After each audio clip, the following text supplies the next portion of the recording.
Жубай, Меримді апа, игілікті қыз, Чачике Абдрахманова.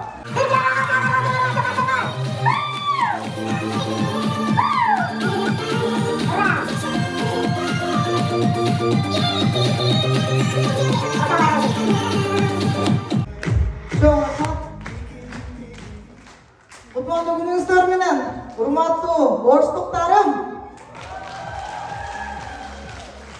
Бүрөсілерді застай жектел алып келіп қойғандай отырасыңар ба? Мен үшін барып, мен үшін миллионер болып беріп қойчу деп алып келген болса, айтқылар. Өзіңіздің қалуға мені келдіңер бе? Бүгінгі күні атайын уақыт бөліп, келгеніңіздер үшін өзіңіздерге разышылық білдіріп, қатты қол шапқыздаршы.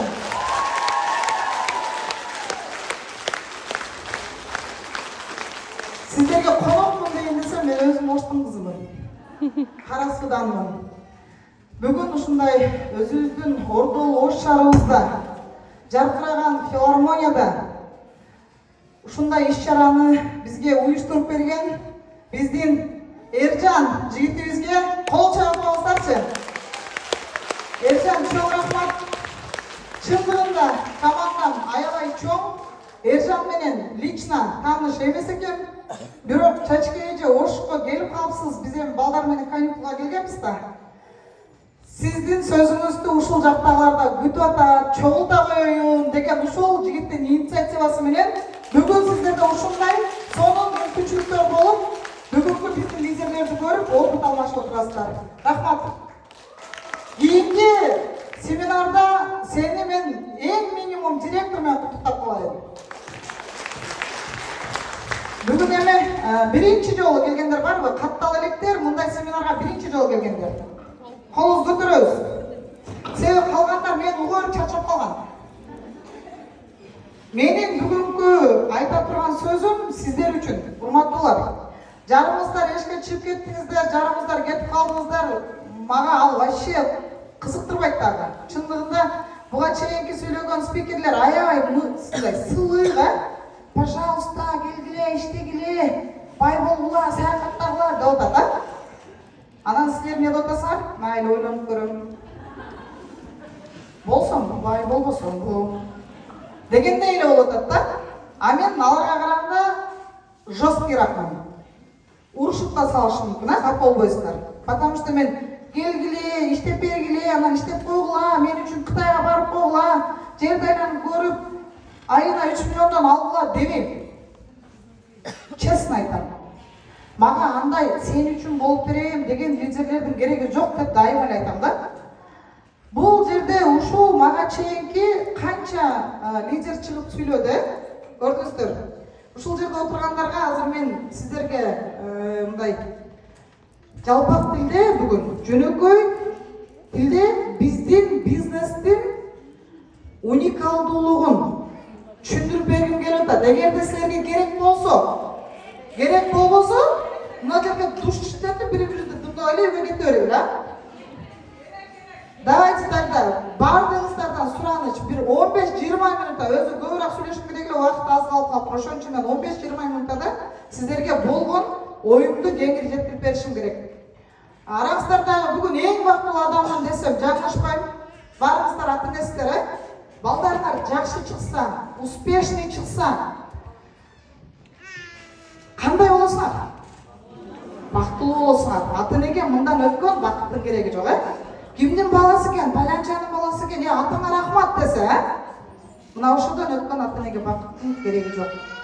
Бүгүнкү күндө мына астыңыздарга чыккан бүгүнкү лидерлердин бардыгы менин балдарым. Бардыгы бүгүнкү күндө миллионерлер. В прошлом алардын бардыгы мигрант болгон. Кимдир бирөө убагында подвалдарда жашаган, пол жууган, идиш жууган, официант болгон.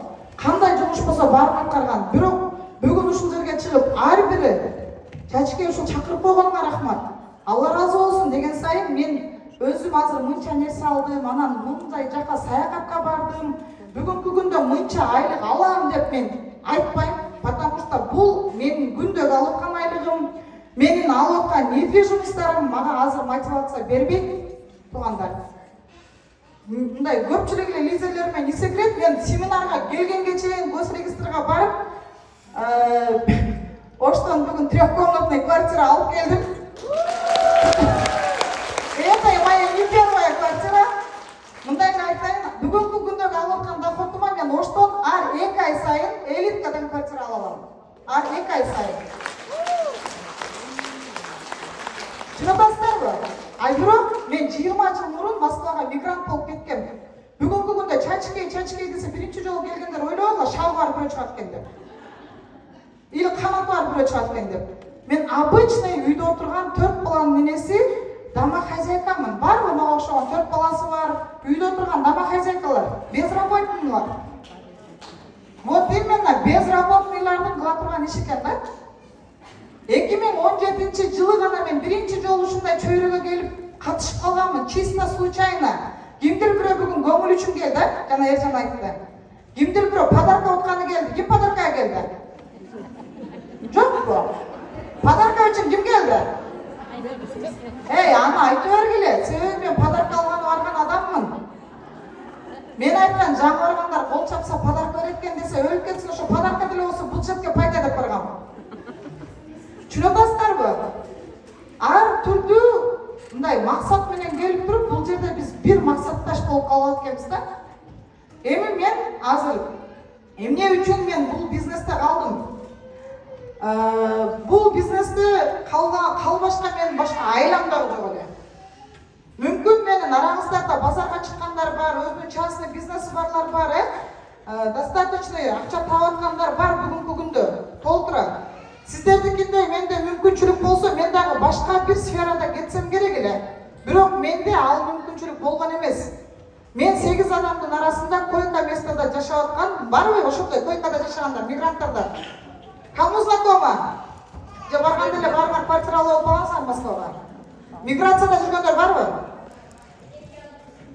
12 адам жашаганбыз убактысында. Эми караңыздар, ошол 8 адамдын арасында койка местода 2 айлык 40 жаңы чыккан бала менен жашап аткан учурда мен ушундай бир собранияга келип калып мүмкүнчүлүктү угуп атам. Бирок сразу түшүнгөн жокмун. Мына биринчи угуп аткандар өлүп кыжырыңар келип атабы, чын айтпа.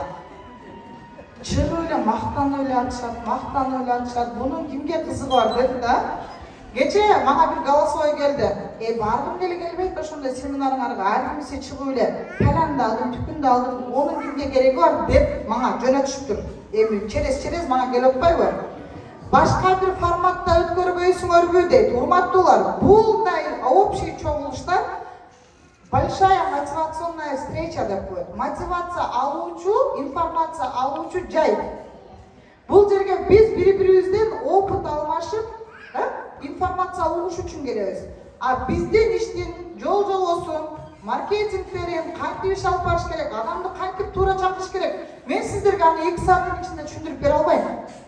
Бул как бухгалтер, мугалим, юрист дегендей эле сетевик деген полноценная профессия. Балдар, кичине тынчтандырып турабыз, пожалуйста, хорошо?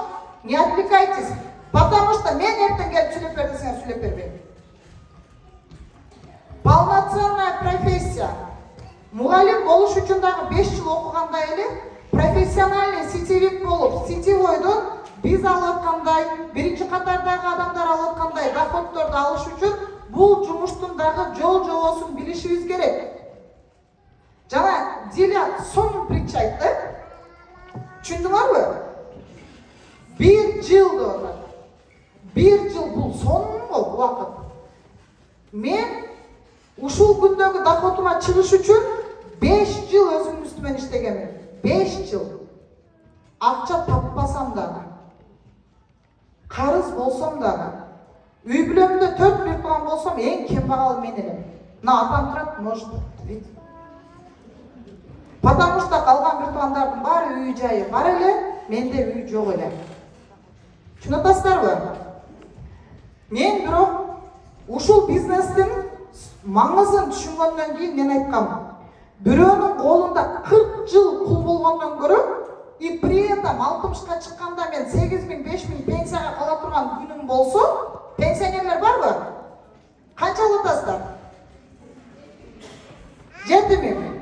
8.000, 6.000 турабы? Среднем ушундай. Себеби мен атаман билем, атам 20 жылдан ашык мугалим болгон, азыр 8.000 пенсия алат да. Эми мен 40 жыл бирөөнүн колунда иштеп, профессиям боюнча налоговыймын. Оштон бимди бүткөм. Высшее образованием бар. Бирок мен өзүмүн сферамда 40 жыл өкмөткө иштеп туруп, бара турган жерим пенсия боло турган болсо, а пенсия мага мамлекет тарабынан 8.000 берилип аткан болсо, 8.000ге бир ай жашай аласыңарбы? Жашай албай турган болсоңор, онда көзүңөрдү чоңураак ачкыла, азыртадан. Ачкыңар келбесе 8.000 пенсияга чыдап жашагыла. Ошол эле эки вариант бар, башка вариант жок. Мен айтканмын, мен ондой жашоону каалабайм. Мен 60ка баргандан кийин пенсияны күтүп, бир өмүр бою иштеп тапкан акчам бир үйгө же жетет экен, же жетпейт экен. Бүгүнкү күндө азыр үй алдым дегендердин 80-90% ипотека, согласны? Тем более Москвада. 30 жаштагы бала 30 жашында ипотека оформлять этсе, 60ка чыкканда төлөп бүтөт экен. При этом ай сайын төлөмдү сен калтырбай төлөшүң керек. Ооруганга акың жок. Отпускага чыгып кеткенге акың жок. Олордун бардыгы ойлоп атат, азыр мен төлөп бүтсөм, анан ушул үйдө кеңирип өзүм үчүн жашайм деп атат. Правы? Где гарантия, что сен 60ка чыкканда ошол үйдө кеңирип жашайсың? Сен 60ка чейин жашайсыңбы да жашабайсыңбы, эч кимге гарантия бербейт. Түшүнөсүздарбы? Мен просто ошолорду ойлондум, себеби менде декретте отурган үчүн ойлонушка убакыт кеңири эле. Менде дагы ой болгон, 1 жашка балам чыгарып эптеп, балам Кыргызстанга жиберсем, мен кайрачылык ишин иштейм, официант эле болуп иштейм, жок, башка иштейм. Иштейм деп отурган учурда мага ушундай мүмкүнчүлүктү айтып атканда, стоит, не стоит дегенде, анан мен бир ой келди. А что мне терять? Мен эмнени жоготурдум? Миллион салып атамбы? Же сааттан кечке чейин барып иштеп атамбы?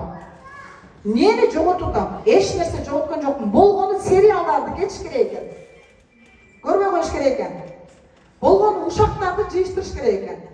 Тууган урук менен чалышып алып 3 саатта ар кимди ушактабай, ким менен ким ажырашып кетти, кимге ким тийди дебей, олорго болгону Гринлифти ушакташың керек экен. Или сетевойду, кайсы компанияда иштеп атсаң да, платный ушак кылыш керек экен. Туугандар. Ушак сүйлөбөй атам дегендер барбы? Общий сүйлөбөйм дегендер. Барбы? Баарын сүйлөйсүң. Кечирип эле кой. Гапка барганда вообще сүйлөйбүз, а? Эми мына ошондой учурларда болгону биз вредный привычкаларды эле полезныйга жумшашыбыз керек экен. Азыркы күндө мына бүгүнкү биздин жашап аткан заманда мына жаркыраган реально мен айтам. Бүгүнкү күндө бир аңко кембагал, бир аңко или бир жалко кембагал. Согласны? Себеби бүгүн воздухтан акча жасай турган убакыт болот. Канчалаган тоонун башында отурган келиндерди билем, который телефону тартпайт связь. Бирок ошолор дагы телефону менен акча таап, анча-мынча юрист болуп иштегендерден көбүрөөк зарабатывать этип атышат. Канча инвалидтерди билем, который путу баса албай инвалидный креслода отурган. Мүмкүнчүлүгү чектелген, бирок ушул телефонду колдонуп, анча-мынча кыйынсып басып жүргөн мугалим врачтардан көбүрөөк акча табышат. Ишенип кое бериңиздер. Болгону бардыгыңарда телефон барбы? Бар. Интернет бар. Эми ушул эле бир эле инструментти кимдир бирөө пайда жагына иштетет экен, кимдир бирөө зыян жагына иштетет экен. Менин сетевойдо калып калгандан бирден бир себеби башка бизнеске акчам жок эле. Башка жака барып базарга чыгайын десем, же кафе ачайын десем, салон ачайын десем акчам жок болгон үчүн мага бул жерде акчам жок деле без вложения бизнес баштасаң болот дегени жакты биринчиси. Кимде акча жок, бирок максат бар. Калгандарга чын жүрөктөн барып. Да? Пожалуйста, это ваша жизнь. Менде акча жок эле, бирок максат чоң эле. Мен бай жашагым келди. Мен жетишкен жашоодо жашагым келди. Мен балдарым каалаган нерсесин алып бердим. Кыскасын айткандачы, баягыча акчам жок, метрого жол кірем жоқ жүрген момент мен қоқыма келді да. Бар ошондойлор. Просто ошол ситуацияны адам көпчүлүк учурда принимать ете албайт экенбиз. Алттан түшсөк дагы элден түшпөйт экенбиз туугандар. Азыр мен мынандай бар, кел жаза десем, кимдер бирөөсү айтат, ойчи. Жок, мен силерге окшоп байкуш болуп дейт. Ар кимге жалдырап дейт. Чакырбайбы дейт. Анда сен байкуш болуп, күйөөңүн зарплатасын күтүп, ачаан айлык алганда көйнөк кийимдеп жүрөр. Туурабы? Мен дагы бир жыр айтам. Келгиле, иштегиле деп бар айтабы? Мен айтпайм. Эгерде сизге бүгүнкү күндөгү жашап аткан состоянияңыз вас устраивает, келбей эле койгула. Акчаңдын жок жүргөнү, каалаган нерсеңди балдарыңа алып бере албаганың, балдарыңды татыктуу бир окуу жайда окута албай атканың, өзүң каалагандай бир үйгө жетпей атканың, или өзүң каалагандай бир машина мине албай атканың, ата-энеңе в конце концов туулган күнүндө на деп күйөөңөн сурабай туруп, алып барып туруп, сонун подарок бере албай атканың, если вас устраивает, пожалуйста, эч ким сиздерди заставить этпейт. Мен просто ошондой жашоону каалаган жокмун. И мен эсептеп көрсөм, эгер мен жөн эле күндө иштеп жүрсөм, 60 жаштан кийинки жанагы жашоону да өзүмө каалаган жокмун. Андан көрө айттым, лучше дедим, 5 жыл коротконго даярмын деп.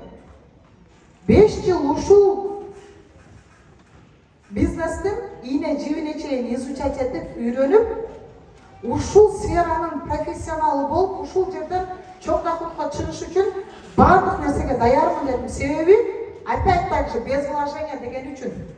Түшүнүп атасыздарбы? 28.900'дү азыр ким вложение деп эсептейт? Барбы? Биз бердик го 28.900 дегенде барбы? Вложила я деген. Да. Правильно. Потому что бул сиздердин оюңуздар да, бирок эми ушул эле моментте туугандар азыр кол көтөргөндөр именно да. Экинчи жакка таразага коюңуздар, ушул 28.900'дүн аркасынан келе турган мүмкүнчүлүктү коюп, таразалап көрүңүздөр. Сиз 28.900'гө аптека ачасызбы? Кара суудан контейнер ала аласызбы? Базарга чыга аласызбы? 28.900'гө эмне иш бүтүрө аласыз? Анда 28.900'гө мен мынтип жалпак эле айтам. Считайте, что силер кара суунун базарынан или Дордойдун базарынан контейнер сатып алдыңар. Контейнер сатып алгандар барбы? Силерге ичиндеги товары менен берди, же эле темирди бердиби? Темирди эле берди, товары жок эле берет. Вот именно. Бирок контейнердин баасы 28.900 сом эмес. $30.000, $40.000, $50.000 бир темирди сатып алып атабыз. Эми ошол контейнерди раскручивать этип, ошол контейнерден миллионер болуп кетиш дагы сиздин колуңузда.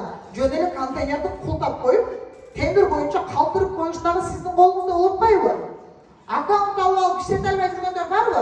Катты алып алып иштей албагандар. Барбы? Көтөрө бергиле, мен силерге мындай фишкалар менен бөлүшөйт деп, ушпай коркпол, ушан десем. Коркполсам.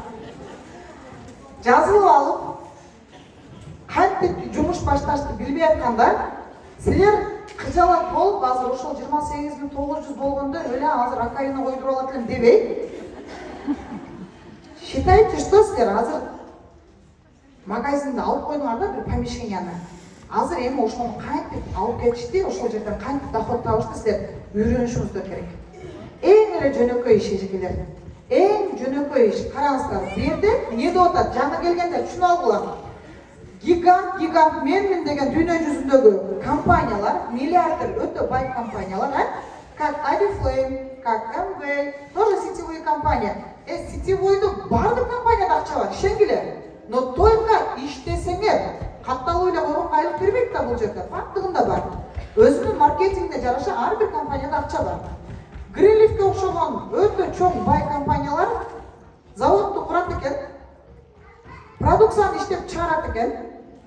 Сиздин шаарыңызга чейин доставканы төлөп алып келип берет экен дагы мына готовый бизнес да, таптаяр бизнес. Сиздерди бизге окшогон адамдарды партнер болгонго чакырат экен. Бизнес партнер. Ушул сөздүн смыслын түшүнүңүздөрчү, айланайындар. Hiçbir adam seni готовый бизнес партнер kılıp koymaydı. Misal için, bir kafede elice, restoranda elice, строительный компания deli, oşta öyle stroykalar durattıra, sonunda olan.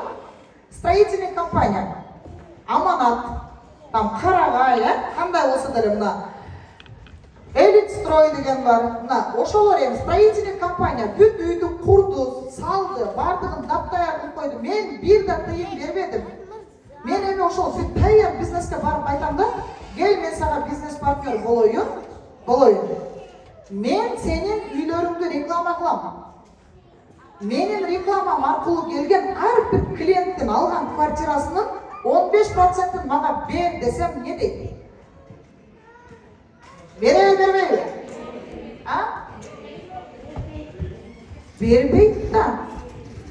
Sebebi al жерге men bir tiyin akça koşkon jokmун da tuğandar. Ладно, özüm çakırıp kelgender. Men mына сүрөттө жана эки жагымда, бирөө жагымда Самат Клара турат, Динара турат, бир жагымда Арканор Айхан. Ушул экөөтөң менин личниктерим. Ренажа сүрөттү коюлбай калыптыр. Ренажа, мен личниктерим, Ойлогула 40 000 адам бар десе 40 000 чачки картан печаттады экен. Ушул мына менин азыркы иштеп аткан 5 литрим, 6 литрим, Неге мен жана айттым, балдар успешный деп, себеби бүт бардыгы азыр достаточно доход алышат, бардыгы чоң статуста. Ушул адамдардын 5-өөнү мен кантип иштешти үйрөтүп койдум. Алар дагы чакырды. Мына сиздердин бардыгыңыздарды билбейм ким чакырып келди, бирок баарыңар менин командамсыздар. Бүгүнкү күндө мына 15тен ашык мамлекетте командам иштеп атат экен. Али мен бар элек страналар да бар. Бирок ошол Азербайжандан туруп азыр бирөө самын алса дагы мага келип түшө берет экен. Көрдүңүздөрбү? Турциядан бирөө туруп паста алса дагы келип түшө берет экен. Эми не только мен чакырган адамдардын покупкасынан, алардын адамдарынан кетип атпайбы? Базарга чыккандар барбы? Опять так же пример кылайын. Базарга чыккандар. Кана, азыр жаңы профессия чыккан, байер деген, ким билет? Ортомчу. Например, алайлы. Ренажы оптом кофта сатып. Оптом. Мен ортомчумун, байермин. Анан мен айттым, Ренажы, мен сизге бир клиент таптым. Азыр сизден 20 000 штук кофта алат дейм. Оптом. Бирок ар бир кофтага сиз мага 10 сомдон коюп бериң дейм. Көнөдүнбөйбү? Көнөт, потому что мен крупный, жирный клиент таптым. Бул клиентим Райхан Акунова. Мен апардым дагы кофтаны алып бердим, үстүнөн 10 сомдон жедим, потому что мен таап берип атпаймынбы посредник, Эми Ренажы мага берди 10 сомдон, айласы жок. Бирок секин Райхандын кулагына айтып койду. Кийинкисинде өзүмө прямой келе бер деп койду. Туурабы? Кетебейби? Сөзсүз дейт. Чтобы мага 10 сомдон доля чыгарбаш үчүн. Кийинкисинде Райхан келди дагы 10 000 штук кофта алып кетти. Ренажы мага чалбайт да, чачкей доляңды кайра отуруйм. Сен Москвада экенсиң го, кайсы картаңа отуруйм дейби? Илайым чачкей билбей калсын. Туурабы? Бу жерде система деген бар экен туугандар. Мен системага орноштумбу? Мен аркылуу тараган командадан канча куруп келет, болду, компьютер баарын эсептеп турат, мен оюндан чыгарып таштай албайм. Эң жакшы жери. Мен билбейм, азыр ушул данный моментте ким кайсы жерден эмне покупка кылып атат, бирок бардыгы менин личный кабинетиме, оборотума кошулуп турат. Пассивный доход деп жанатан бери бурма сонун айтты. Но жердегилер түшүнбөгөндөр отуруп, пассивный деп эмне бул деп. Пассивный доход деген бул уктап жатканда дагы түшүп тура турган акча. Ким уктап атканда акча тапкысы келет? Уктап атасың, акча түшүп атат. Нормально? Бүгүнкү күндө мен өзүмдү на полном пассиве деп айта алам, туугандар. Потому что эмнеге мен пассивдемин? Аркамдагы 40 000 адамдын баарынын тиши, чачы, кашы бар. Жуунуп таранып коёнут. Айына жок дегенде 1000 сомдук буга който аласыңарбы? Из-за того, что мен компанияны правильно тандаганым үчүн, правильный продукциясы менен тандаганым үчүн, правильный ценовая категориясы менен тандаганым үчүн, бириликтин продукциясын бир колдонкон адам базардыкын эмне? колдон кум келбей калат. Көрдүңүздөр, продукция өзүн сатып атат. Мен ар күнү барып ар айда сампа паста щетка саткан жокмун. Ишене бергиле, бүгүнкү күндөгү доходко чыкканга чейин Кудай үстүндө бир өйдө 1 штук паста саткан жокмун. Мен бу жерге паста, щетка сатканы келген эмесмин. Мен бул жерге идея сатканы келгем. Бизнес идея сатканы келдим. Түшүнөсүздарбы? Мүмкүнчүлүк сатканы келдим мен бу жерге. Эгерде мен саткандан акча тапсам, силерге башым оорутпай, мына порошок мындай жүйт, анан кийин мына паста мындай жүйт деп продукцияны айтмакмын. Продукцияны вообще билбейт. Бирок колдоном. Жагат. Кимге жагат? Пожалуйста. Продукцияны сураганда эле мен айтам. Эже оно магазин турат дейт. Көрдүңөрбү бүгүн? Держатель сервисного центра, держатель ар бир шаардан аштырып койгонбуз. Силердин удобствоңор үчүн. Анан көрө айтам. Кириң дагы битта магазинди айланып чыгың дейм. 2-3 продукция алып колдонуп көрүп үйгө барып. Эртеге өзүңүз мага айтып бересиз ошол продукция жөнүндө. Отзывдарды. Мени кыйнабаң дейм. А если акча керек болсо, раз айтып берем дейм. Акчаны өлө жакшы көрөм, потому что. Ким жакшы көрөт акчаны? Калгандар мына ортодогулар вообще чын жүрөктөн барып экен. Ого деле көтөрбөйт экен, буга деле көтөрбөйт экен. Ha? Тура ондайлар деле болуш керек. Ба, не дейт? Аламды сел алса, өрдөккө эмне калам деген эле сөз да. Чачке байса буларга эмне калам, туурабы? Мына жерде дагы бир нерсени айтып кетейин. Мактан ойлатат деп атпайбызбы? Ошол ар бир мактанып аткан адамдын биз негативин эмес, позитивин көрүп үйрөнүшүбүз керек экен да, туугандар. Ошол эле айтып аткан учурда деле мен биринчи сетевая компания Oriflame болгон. Бар билесиздерби Oriflame компаниясын, э? Ошол жерге барып, мен 2 айлык баламды алып, бучка отурат элем, дайым себеби эмзет элем. Экини белдерди. Ал малда мындай чачкейди элестетпегиле. Бирок мектепте жакшы окуганым менен, активист болгонум менен, высшее образование болуп, мектепте президент болуп такылдаганым менен Москвага барганда Москва мени сындырып таштаган. Есть такое? Ошончо миграцияда таланттуулар жүрөт, ырчылар жүрөт, бирок ал жерде сени эч ким признавать этпесе, уже сен чүнчүй баштайт экенсиң. Мен дагы ошондой чүнчүп турган учурумда сахнага чыгып кичинекей кыздар сүйлөп атат. Мына сиздердин азыр кыздарыңыздар менен тең кыздар чыкты. Мына бурмага кол чаап койгончу 24 жашта ушул кыз айт. Бойдон эски что реклама алып коюп, бала чакаңар болсо, ушул кыз ушул 24 жашында азыр айтып атса да, мына жерге 60ка, 70ке, 50ге чыгып, бул жашоодо эч нерсеге жетишпеген адамдар болсо араңыздарда, просто биз убактыбызды каяка кетирдим экен деп бир ойлонуп коюшубуз керек экен да. Бир эле убакыт берилет экен баарыбызга 24 саат. Бирок ошол убакытты туура пайдалана албаганыбыздан экен баардык нерсе. 18 жашында бизнес баштап туруп, 18 жашында элестетиңиздер, а 18 жашыбызда биз не кылганбыз деп өзүңүздөргө сурай бериңиздер. 18 жашында мен кандай болдум эле? 24 жашында мен 2 клиникам, 2 сулуулук салонум болгонбу? Болгонбу? 24 жашында мен жол кирамам жок болгон. Сулуулук салон арап турсун. Метродан секирип өтөт эле гомалда, такындай кичинекей мындай. Москвадагылар билесиңер, а? 24 жашта мага азыр ушуну айтып атса, мен айтам, молодец дейм. Мен азыр 38 жаштамын. Менин жашыма барганда мультимиллиардер болот бул кыз. Элестетиңиздер, менен 14 жаш кичинекей кыз экен. Бирок опять так же.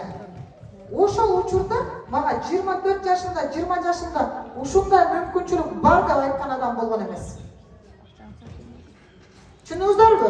Или айтса дагы мен уккум келген эмес. Жана Райхан айтты, информацияга ачык болуңуздар деди. Любой информацияны алып кое бериңиздер. Бүгүн силер катталып, бүгүн силер сетевик болуп кетпесеңер дагы, мүмкүн жарым жылдан кийин, ошондо айтты эле. Оштогу чогулушта ошентип айтты эле деп силер бириндай пайдасы тийип калышы мүмкүн да азыркы сөздөрдөнчү. Сиздерден жашыбыз бир топ кичинекей болсо дагы, баягы көптү жашаган эмес, көптү көргөн билет, Но чындыгында ушул сферада, азыр ушул сферада канча кыйынчылыкты, тоскоолдукту басып өтүп бир ийгилик жараткандар мына биринчи рядда отурат. Ушул биринчи рядда отурган менин лидерлериме кол чабыңыздарчы. Биринчи рядда жөндөкөн адам отурбайт, сразу айтам. Мен акыркы рядда отургам. Биринчи рядда ошентип аккайсыңдардыгы чыккый отурганды көргөндө мен өлү ыйлагам. Мен дагы биринчи рядда отургум келет деп мен өзүмө максат койгом. Менин биринчи максатым ошол аркадан алдыга жылыш эле. Мына катарда отургум келген. Кийин анан сахнага чыккандарды көрдүм. Чачыке Абдрахманова дегенде кандай кол чабылды? Кандай кол чабылды? Бүкүрөң кол чабуулар болсо. Эми сиздер өзүңүздөрдү элестетиңиздер. Силердин атыңар жагыңдырып атат. Баардыгы туруп алып кол чабып атат да. Нравится или не нравится? Нравится ли? Неге не нравится екен? Нравится болгон үчүн бүгүн аяк көйлөктөрдү кийип келдик го. Бул признание деп коет. Признание адам баласына керек. Бизге ошол мактоо жаккан үчүн биз дарбазабыздын сыртын ичине караганда коозураак кылып коебуз, а? Мына кимдин үйү экен, а деп өтсүн деп. Же жалган сүйлөп атамбы? Признание керек туугандар. Мен сахнага чыккандарды көрүп айтканмын. Мен качан чыгам? Мен дагы чыккым келет деген. Мен дагы чыкканда элдер кол чаап үстүмөн жылтырактар чачылып гүл берсе экен деген.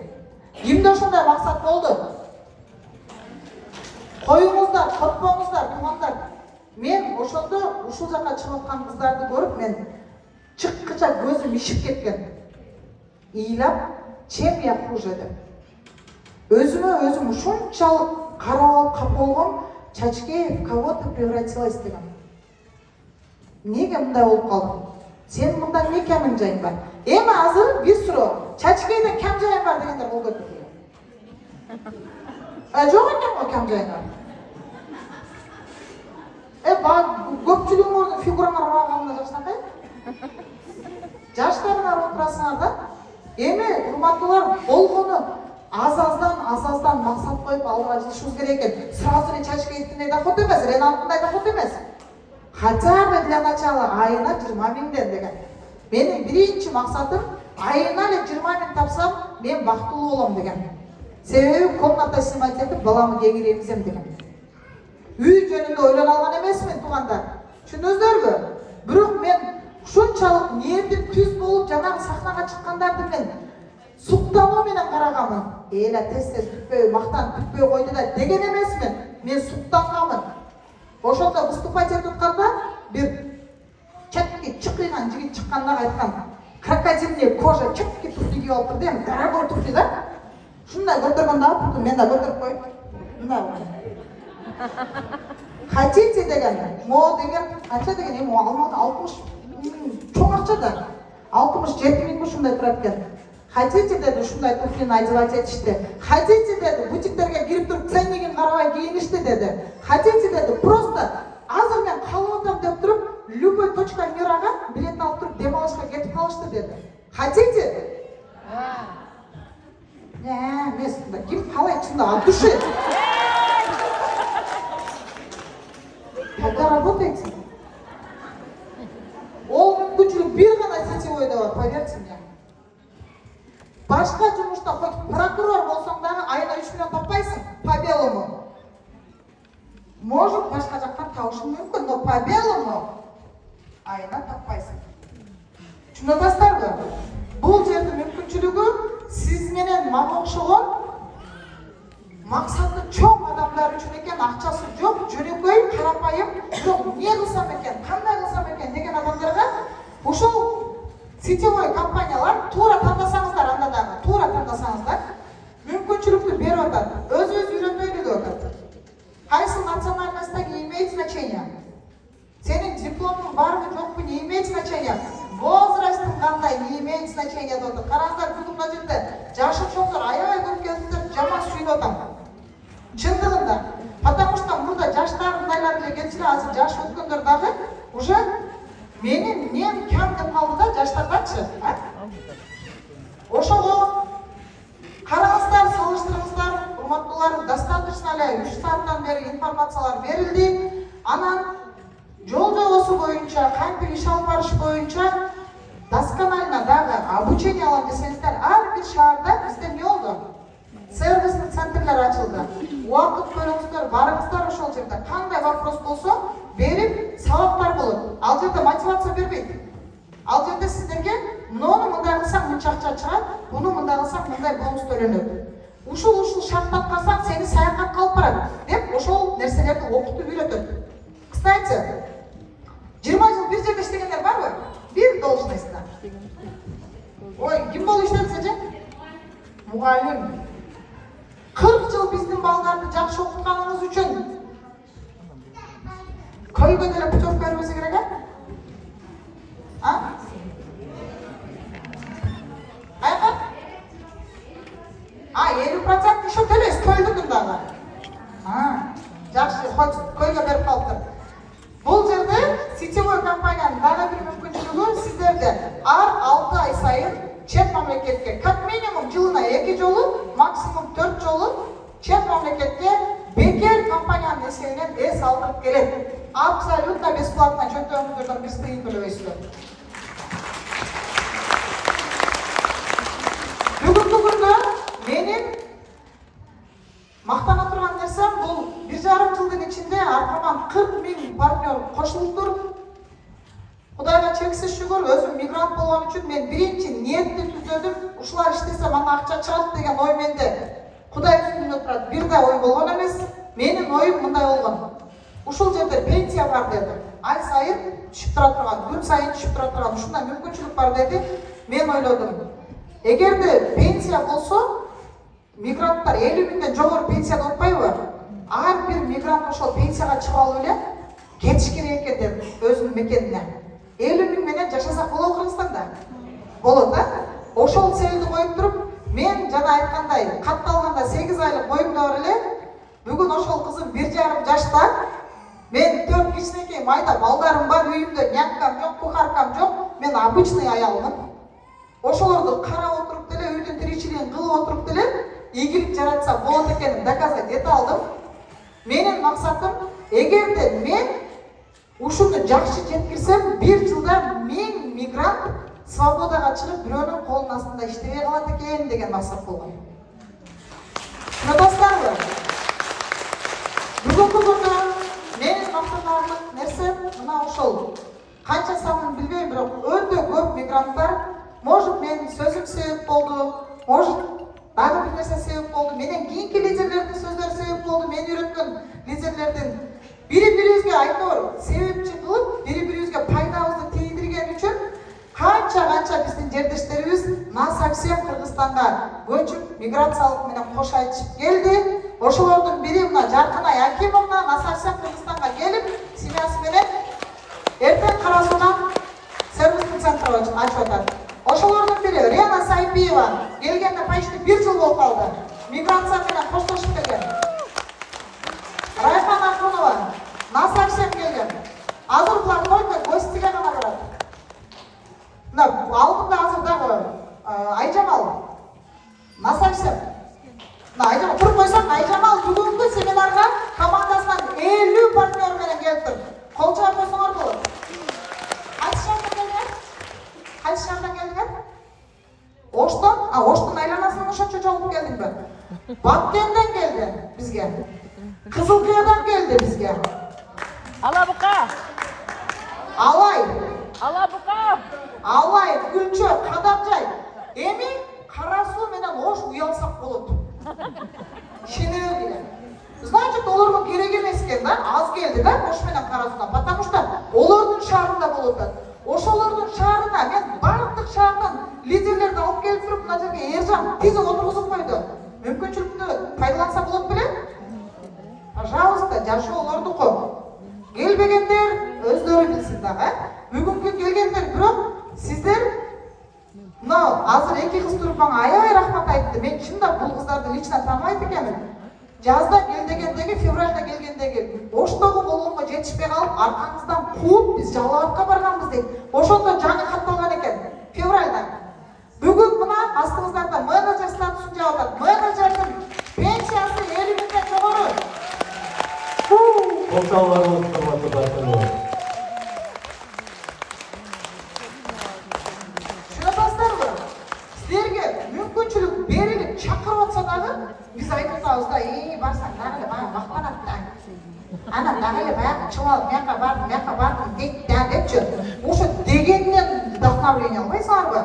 А мен неге бармай жүрем деген вопросты бербейсіңер бе? Мен неге тағы деле өзім орнымда отырам? Көлге барғанға возможностьім жоқ. Бұл неге Қытайға кетіп жатады деген сұрауды бербейсіңер бе? Бұл неге чачке арамай сайын үй алып жатады демейсіңер бе? Бізде эго деген бар, корона деген бар. Түсініңіздер бе? Біз мына адам баласына өзімізбенен өзіміз сөйлесіп, өзіміздің тұрған состояниямызды қашан ғана мойнымызға алып, өзіңменен өзің договорлашқанда ана нишалдыға кетеді. Бұны мен практикадан білем, туғандар. Мен аспандан жерден алып айтпайтам сіздерге. Мен өзімнің баштан өткөргөн, қандай қылсам тура болды, қандай қылсам қата болды, ошол қаталықты қайталабагыла, бұны кылдым эле, менде бұл нерсе болды деп эле айтып берип атам. Мен подвалда жашап жүргөм, 17-жылы эле жол кирасы жок жүргөм, үй айланмак турсун, болотодан өзүмдү жасаган адаммын. Ошон үчүн мен сиздерге убактыңарды кетирбей, мүмкүнчүлүк издеңиздер деп атам. Ладно, сетевик болгуңар келбесе, башка жактан мүмкүнчүлүк издегиле. Просто болгону бир гана жашай турган өмүрдү пустую не потратьте дегенди гана айткым келип атат. Просто ошол гана. А бирок ол силердин жашооңор. Өзүңөр жашасыңар кандай өткөрүштү. Но мен каалайт элем, бир эле жолу жашайбыз. Бир эле жолу. Мен каалайт элем маңыздуу жашап өтүшүңүздөрдү. Эсте каларлык жашап өтүшүңүздөрдү. Бирөөгө пайдаңар тийип жашап өтүшүңөрдү мен каалайт элем. Бүкілін оқшаулар болсын. Құрметті баршаңыз. Қандай береді.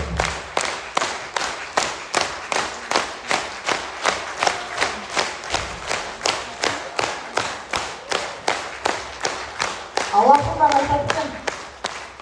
айтатын. Мен сенің тапқаныңның берекесін берем дейді. Қачан сенің жасаған ішіңін айланаңа пайдасы тисе дейді. Тура ғой? Мына аты-шәжікелер отырады. Тура ғой? Сенің жасаған ішіңдің айланаңа пайдасы тисе, мен сенің тапқаныңның баракасын берем дейді.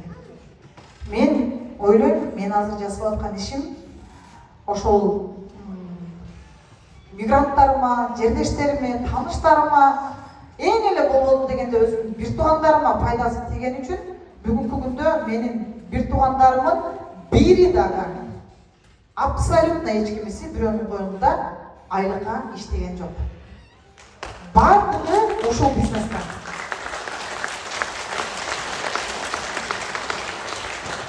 Ошондой эле сиздер дагы ушул биринчи катардагы кыздарга окшоп бирөөнүн ийгилигине себепчи болуп, күнүнө сиздер дагы Алла разы болсун. Мына ушул эле жерге мен ыйладым, бирок эч ким көргөн жок, себеби аябай толкундандым. Потому что 1,5 жыл болгону, 1,5 жыл мурунку бир адамдын чыгарган чечими менен канча адам 20 жылдап жете албай жүргөн максаттарына жетип отурат да. Мага айтып, кайра келип мен сага ыраазымын деген сайын, значит мен туура жолдо экенмин. Рахмат, өзүм рахмат дедим. Өзүмдүн ошо коркпогондугума рахмат дедим. Решительный болгонум үчүн рахмат дедим. Бул жерде ким ийгиликке жетет? Чечим чыгара алган адам. Рисктен коркпогон адам. Если сомненияңыздар болсо, сиздер жетишиңиздер мүмкүн, бирок кечирээк жетип каласыңар. Болбойбу, мынтип койсочу дегендер барбы? Болбой калсачы дегендер барбы? Болбой калсачы дегендер. Болбой калсам эмне болот? Айланайындар, асман түзүп жерге чөп. Эч нерсе болбойт, миллион салып атасыңар. Болбой калса, вообще болбой калса, өмүр бою силердин скидкаңар бар 50%. Силерде кабинетиңиздерди эч ким тартып албайт. Жок эле дегенде, жанагы Лена Сайпиева айткан, сразу болбосо дагы 1 жылдан кийин, 2 жылдан кийин сиз эмес, сиздин спонсоруңуз, командаңыз түзүп койгон команданын оборотунан дагы какой-то бир компаниянын бонусун алып турганга болот. Түшүндүңүздөрбү? Ошон үчүн дагы бир жолу место алып койгон бул жерде стоит экен. Өзүңүздөр анализдеп көрүңүздөр. Стоит или не стоит деп. Эч кимиңиздерди уговаривать этпейм. Эч кимиңиздерди мен келип кой, бүтүп кой дебейм. Просто чечимди сиздер чыгарасыздар. Жана эле айткандай да. Бирок мен ушул ар жерге барып эртең Жалал Абад шаарында болот, ушундай эле встреча. Максимально командаңыздар болсо чакырыңыздар. Себеби ошондой встречалардан угуп отуруп, чын бекен, чын эмес бекен жасап көрө берейинби? А вдруг получится дегендерден өтө көбү кече эле апрель айында бизде Кытай мамлекетине барып, өздөрүнүн сонун эске аларлык өмүрүндөгү кимдир бирөөнүн биринчи жолку саякаты болду. Ошондой сонун жерден эс алып келишти. Ушу чачкы эле алып кеткен акчаны деп ойлобоңуздар. Командамда айлык алып аткан, саякатка барып аткандар аябай көп. 1,5 жыл мурун биринчи жолу биз Кытай мамлекетине барганда болгону 9 адам бардык эле. Жыл айланбай ошол 9 адамдын аркасынан кечеки барган апрелде 400дөн ашык партнер алып бардык. 400дөн ашык. Мен муну менен командам менен сыймыктанам, мактанам, себеби Greenleaf'тин историясында мынчалык көп количество кыргыз бара элеккен. Биринчи жол историяда, Greenleaf'тин историясында кечеки барганыбызда эң көп количество барды, и еще эң көп количество командадан алып баргандагы биздин командадан болду. Өзүңөр үчүн кол чаап койсоңуз болот. Эми ошол счастливчиктер Кытайды көрүп 10 күн бекер, абсолютно бекер эс алып келгендер, сахнага Кытайга барып келгендер. Кимдер Кытайга барып келди? Келиңиздер. Себеби көрсөң силердин араңарда жаныңарда отургандар барып келди. Келиңиздер. Дагы бул бир тамчы чекеси.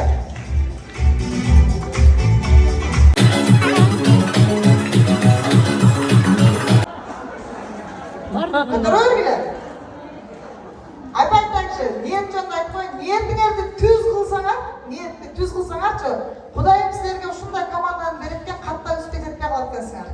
Мисалы, спонсорум адам жазып бербей атат. Мен адам жазсам спонсорум акча алды деген дагы ичтиһаттар болот экен, а? Ошондой адамдардын ичинен качан гана ошол ой кеткенде анан рост болот. Пока ол ойду кетирбей сайын силер тура бересиңер ошол жерде. Наоборотчу, сонун болду да мен бир адам жазды менен спонсорум акча чыкты. Рахмат ошол адам чакырбаса мен кантан ушуну кат элем деген нерсе болуш керек экен да. Мисалы, Рена Сайпиева, келе? Мына менен 2 ай кийин жазылган кыз мен чакыргам. Мен эгерде силер ойлогондой ылдыйдагы иштей берет, өдөнөгүлөр ала берет болсо, мен өсмөкмүн bundan мурун. Директор деген статусту менден биринчи жапкан. Старший директорду дагы менден биринчи жапкан. И директор бир жылдызды дагы менден мурун жапкан. Анан неге бул мынча жыргап атат, мурун жапса деп атасыңарбы? Потому что 11 түрдүү бонустун бир түрү лидерский деп коет. Лидер өстүргөнүм үчүн дейт. Ушу Рена канча көп айлык алган сайын компанияга ошончо көп бонус төлөйт. Түшүндүңүздөрбү? Мынау илайым айтам да ушу ала берсин дейм да мен бонусту жеп жап берейин дейм да. Түшүндүңүздөрбү? Ошого помогаем другим, помогаем себе. Конкуренция деген нерсе жок. А именно бизде пирамида дегендер үчүн айтам. Любой наемный работаңызда пирамида. Мектебиңиздер дагы пирамида. Любой госслужба бул пирамида. Туурабы? Ренажа рахмат. Мына астыңыздарда турган бактылуу инсандар кече гана Кытайдан келишти. Мен эми бул кишиге сөз бербей койсом болбойт. Мен атам. Мына эми жаштар иштесин эми бизге каяктан эле дегендер бар, а? Жаштар иштесин эми биз каяктан эле деген. Азыр атам өзү дагы айтып берет. Азыр бизде мына жаш өткөндөр аябай көбөйүп калыптыр. Өзүңүздүн историяңыздын ичинде өзүңүз айтып бериң, а? Менин атам Абдрахманов Абдрашев. Саламатсыңарбы, болочок миллионерлер. Бул жерге ар бир адам үмүт менен келет да. Ушул Greenleaf компаниясына кирерде бардын өзүнө максат коюп, ушуларга окшоп биз дагы миллионер болсок, ушулар жеткен бийиктикке биз да жетсек деп баардыгыңардын максатыңар бар. Ошол максатыңарга жеткиле, ийгиликке жеткиле, бирок жөн эле жетпейсиңер. Мен бүгүн байкадым. Мага окшогон улгайып калган адамдар уже көбөйүп баштаптыр ичиңерде. Көрдүңөрбү жаштар, көзүңөрдү ачкыла, жалкоолонбостон силерге жашаш керек. Биз кеже шамал болгондо акыркы остановканын чырагы көрүнүп калат. Бирок иштеп атабыз да. Силер биздин алдыбызда иштешиңер керек. Ким ийгиликке жетет? Максат койгон адам ийгиликке жетет. Кээ бирөөлөрдүн ичиңерден билем мен. 1 жыл болду жазылып калган. Бир адам жаза эле керек. Жөн эле отуруп, карап коюп эле. Аракет кылсаң анан кийин жетесиң да ийгиликке. Мына аксакалдар турат. Кече бая көрдүм эжени. Өзгөндүн Камдыба деген жеринен бир 68 жашка чыккан эжеге, амана эжеге жатыр. Келин бери. Ушундан эле пример алып койсоңор болот да. Мына кыздар, мына эжекени карагылачы. Ушул эжекенин ичи толо энергия экен. Бая мен кичине сүйлөшүп эле көрдүм да. Ушундай адамдар анан ийгиликке жетет. Качан эрте менен бетиң жуубай туруп телефонуңду караган адам гана ийгиликке жетет. Кээ бирөөбүз группаны бир жумада карабайбыз, мойнуңарга алышыңар керек да буну дагы. Жазылып койгону менен жетпейсиңер. Түшүңдө кирилифти көргөндө жетесиң. Мындай айтайынбы силерге? Түшүңдө жакшы жашашка ынтыласыңбы? Түшүңдө көрүшүң керек саар менен. Бирөөнүн ийгилигин карашың керек. Мынабу Салима бүгүн бир адам жазыптыр. Мен дагы жазышым керек деп. Ошондон жетесиң. Мына апчам 68 жашында. Камдыба деген жерде саат 9-да келиптир, мынерге белек жетпей калат деп. Биз качан келдик? Кеч калып келдик жарымыбыз. Мынерге. Ушо мен бардыгыңарга ийгилик каалайм. Түркүрөгө кол чабуулар болсун. Мен ушул жерге келгениmin баарыңыздарга, ушул жерде тургандардын баарыңыздар менен кесиптеш болуп калдык.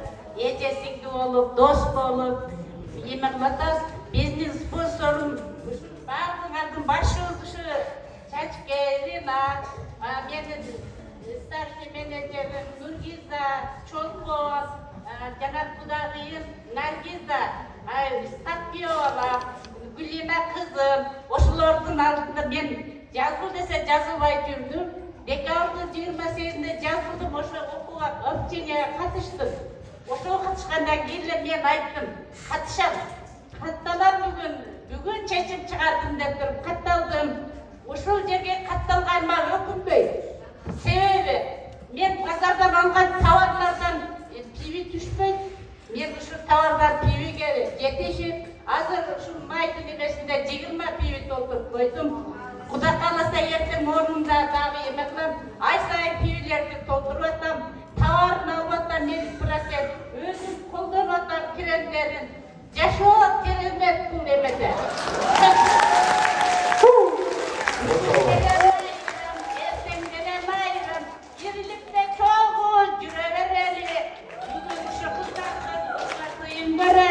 Uşu kızdardın arkasından milyarder olalım. Kızdardın arkasından milyarder olalım. Alegi istiyorumda şırdamadın güdünde. Ömür ötep durmayı yetmeyeceğim bilinde. Ömür ötep durmayı canadamla bilinde. Çok rahmat edin, çok rahmat. Çok yaşamışsınız, uzun olsun.